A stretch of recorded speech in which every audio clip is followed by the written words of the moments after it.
Bowdoin College signed the American College and University President's Climate Commitment in May of 2007, and we released a detailed climate action plan in the fall of 2009.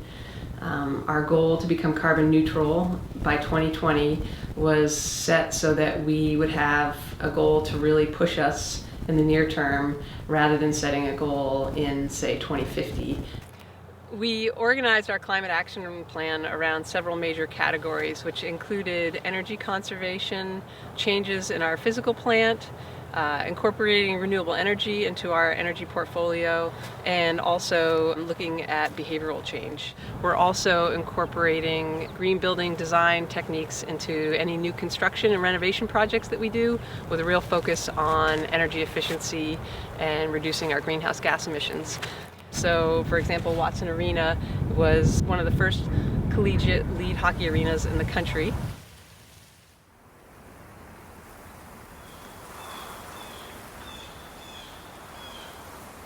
So Keisha was talking about this site. This is part of a 1.2 megawatt complex between the three sites, just to give you order of magnitude.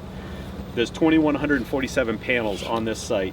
It's 3 acres of land, and it's 654 kWs of production, peak production. Sun shining every single string, having sun on it, no shading, no effects like that. When they laid out the site, they actually came out here with a camera system, and they stood at various points along the woods line and actually took readings of the sun, and then they used software to determine the angles and the orientation of this field. We didn't do any land clearing when we set this. We worked with what was existing. We have another 1,280 panels out at the Farley Field House, which is a 318 kW system.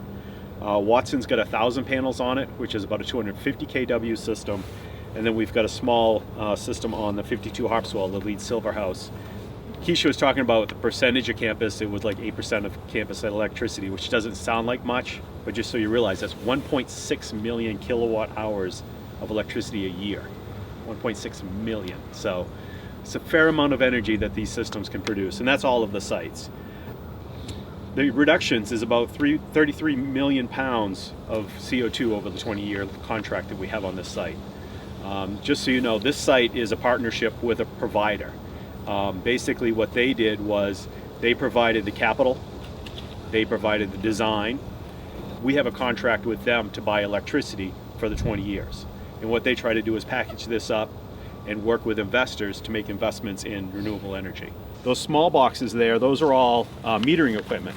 So they actually have CT donuts on each of their cables, the AC side, that they're metering how much energy they're producing, and they're using a cellular signal to send that back to their data collection system. They're responsible for all of the data collection system. They manage a website. If you go to Bowdoin's website, click on sustainability, you can actually get up and look at the data and see the production following the sunrise and sunset. At this site, we have 480 volts AC right there at that disconnect. Then goes to the transformer that's right behind you. That's a pad mount transformer. From there, it's going into an underground cable and connecting to our campus.